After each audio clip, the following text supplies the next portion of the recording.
Back up on the other side, short break segment. Stick around for much more.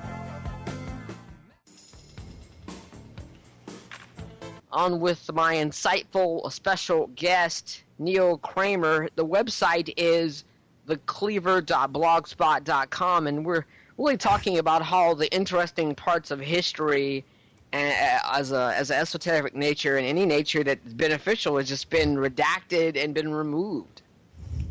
Yeah, indeed. And I think initially when people start to look at history and realise that what is taught in schools and colleges and universities and so on is a load of nonsense, initially it's very disconcerting that, and people often undergo this kind of cognitive dissonance where you just feel uncomfortable, and you just feel terrible, and you've been lied to, and you realise you've been lied to, and you just do not want to proceed to that understanding. And very often when people reach that sort of gatekeeper, which is quite a bleak moment for many, again, however old or young you are, whatever your background is, it's the same for everyone. People turn back from that and think, oh no, I don't want to live in a world where I've been lied to all the time. The reason it's worth going through that and moving through that kind of dark night of the soul is that once you do, you realise something important, that when you understand the true picture of history, things make more sense. Things make more sense from a political angle and a military angle, but they also start to become a little bit more fulfilling as well. And you understand the very key thing, which is that part of understanding our identity as human beings is to do with timescales. And one of the key tools that the control system uses to manage us as human beings, to restrict us, is to give us this extremely brief and narrow timescale to say, look, we've really only got this much amount of history and we don't know anything else, so let's just concentrate on these last 300 glorious years of all the exciting things that happened. And then before that, it was all a bit hazy, and there was like Dark Ages and Greeks and on something. And anyway, never mind about that. Let's look at the Industrial Revolution. And they give you this extremely small, little tiny thing. The mainstream science, if you look at it from a broader perspective, would say that as these biological machines descended from apes, we've only been around for 200,000 years at best.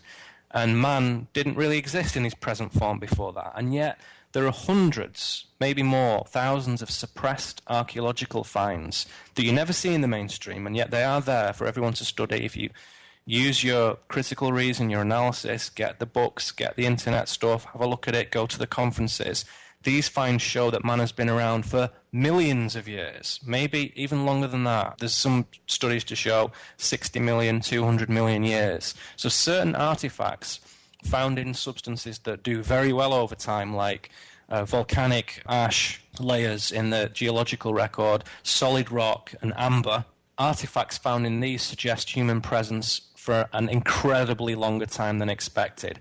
And guess what? When these finds come up, they get crushed by mainstream science and ridiculed straight away. But it shows us that the human story is a lot longer, a lot more mysterious, and a lot more fascinating than we were led to believe. And to cut a very, very long story short, because we know we've got limited time here, what seems to be the case is that there occurs on Earth a cyclical series of what today we would call cataclysms. And these things fall upon the Earth and recur in like proportionate cycles of 25,000, 12,000, 6,000 and 3,000 years. And these things correspond very exactly to larger galactic and solar cycles. And when these things happen, which are things like cometary impacts and massive solar flares and radiation and floods and the moon changes orbit and all this kind of stuff, it has a dramatic impact on the face of the Earth. And so anything that isn't basically rock disappears, okay? So if you take a lump of plastic and fast forward 200 years, it's completely vanished. Metals completely vanish over thousands of years. So anything over a certain timescale, it's not there anymore. So we have to look at rock very often, or things that are preserved in, as I said, stuff like amber. You know, we know that things like dinosaur fossils and little mosquitoes and stuff occasionally get trapped in amber millions of years ago, and they're still there, preserved perfectly. Well, there are cases where human artifacts, human-designed tools, or intelligently designed tools, whether they're human or not remains to be seen, have suggested that this timescale is massively longer than we thought. And this changes everything. This changes the way we look at ourselves, and it changes the story.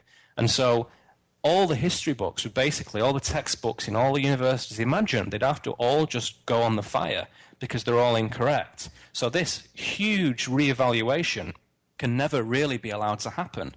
So it will gradually leak out over hundreds of years that things are different than we thought. But we already know that conclusively, really well evidenced, really credible sources are saying this now. But again, it is not in the mainstream, so you have to go and find this for yourself. Identity is a key thing with this. So our own personal identity in our day-to-day lives matters. Historical identity matters a lot. To imagine that there were no human beings in North America 100,000 years ago is ridiculous, but that is what the mainstream would have you think. It's ridiculous. Of course it's ridiculous. What does explain a lot of these is these recurrent themes of cataclysm, of massive events that changed the face of the earth. And these were, of course, explored many times by many philosophers, many Vedic and Sanskrit philosophers, and also in contemporary times by renegade authors and scientists who dare to put out these suggestions that the solar system is actually quite a tempestuous and violent place. And it doesn't go on these millions of years of slow cycles. You know, big dramatic things happen all the time that change the whole landscape. So basically, the Earth gets rebooted every few thousand years.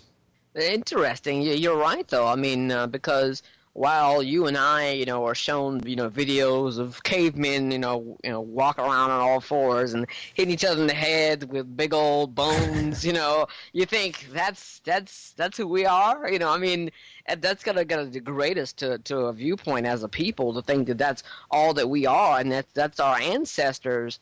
And then there are people out there, like I said, as I call them, the global aristocracy, who are out researching, looking at the Akashic fields, looking at the noosphere, looking at all this other information. The science and the metaphysics is incredibly important to the control system, and they have all key records and information about this. They're not the only ones with it. There are other more free-thinking sovereign beings who care about humanity who also possess it. But again, it's not in the mainstream. You have to go and seek it out yourself.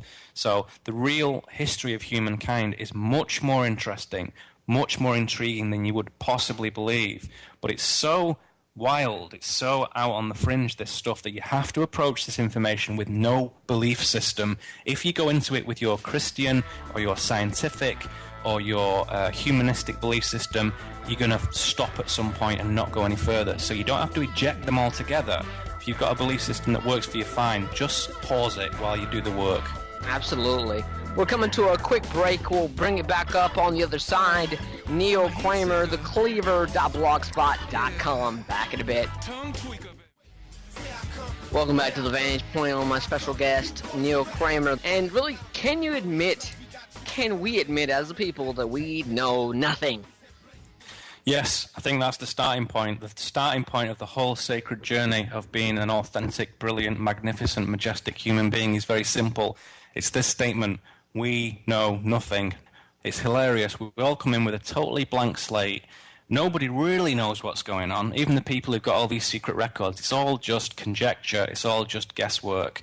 And there is no map. There's no guidebook. There's no particular solid path of doing it. And that's the whole point. We live here in this total free will zone.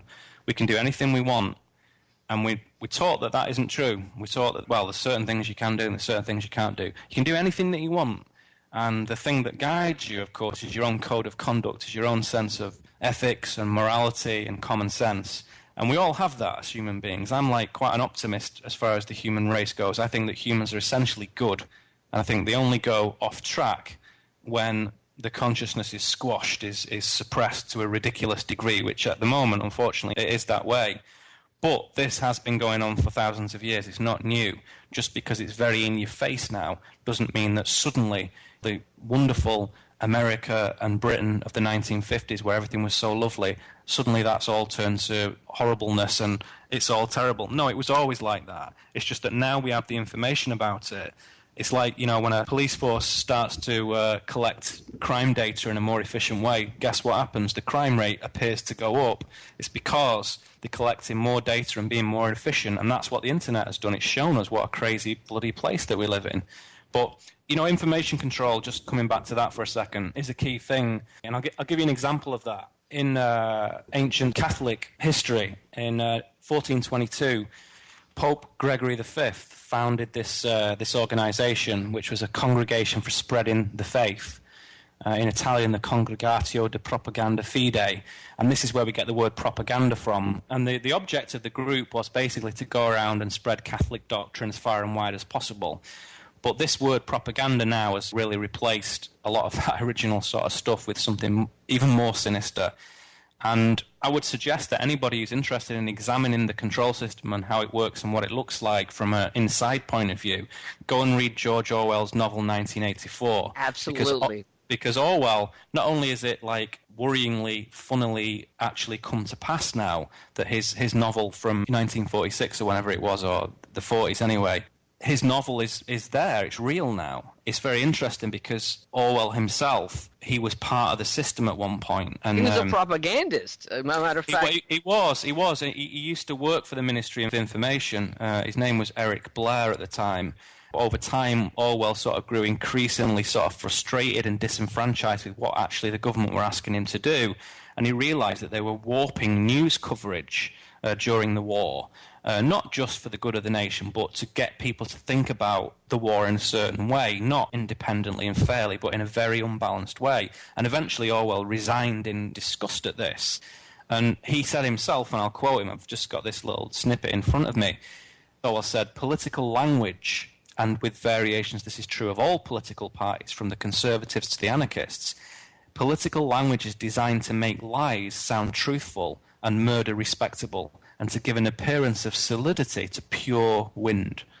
So Orwell saw this. This is not new. In the 1940s, this was really, really going on, and it's like, it's a disgrace. Even now, we have these things in the UK called D-notices, which are like gag orders. And these, again, derive from wartime, where when a particular like hot news story came out that might be a bit provocative or controversial, the government had the right to gag that from ever hitting the press, basically. So this gag order, a news blackout, essentially.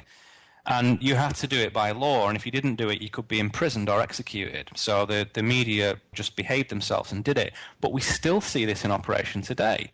And in the UK, as I say, these D-notice things were originally to protect national interests, and they claim that they still are. But what they really are is they're a way of censoring any sort of unpleasant news story that the government doesn't like. And this goes on all the time. And it takes information out of the mainstream altogether. And worse than that in some cases they can kind of lock this information away quite literally for up to 100 years. So if that's something controversial, like an assassination or a war or something to do with paedophilia or so on, which all things that have affected the UK government in recent times, basically that's information that articulates all these amazing stories that are in the public interest to know, is all locked away for 100 years, which is really when everybody who's involved or influenced by these cases is dead. So that's what it's for. And I'll give you one controversial example of this just to spark people's interest. One example, a few years ago, there was a big operation looking into ritual child abuse and paedophilia in the UK called Operation Or, and it was like a joint operation between many international intelligence outfits and police and what have you. And Tony Blair issued a D-notice, our Prime Minister at the time issued a D-notice, a gagging order to protect prominent government figures who were involved in paedophilia. Apparently the names of these senior MPs, members of parliament, were known to the CIA, the Mossad, MI5, MI6, and it was kind of no big secret, but it never hit the public mainstream news. Didn't happen. There were even suggestions that this might have been used by the US government as extra leverage to coerce Tony Blair into supporting the Iraq War, which in the UK and in Europe was massively unpopular. People could not believe that it was going to happen. And perhaps this disgraceful sort of paedophilia that the intelligence services, of course, know all about it is going on. And this is a very sinister thing, and all these like occult ritual things that involve children are just disgraceful and just inhuman, and a lot of this stuff goes on all the time, and it emanates from Scotland and Belgium and Portugal, and many sort of prominent alternative researchers outline how this happens and why it works, and it controls the lives of thousands of children across the world. And even in the US, there's lots of credible evidence to show that ritual child abuse and sacrifice within an occult context is prevalent within many religious, powerful organizations, and yet the media has been instructed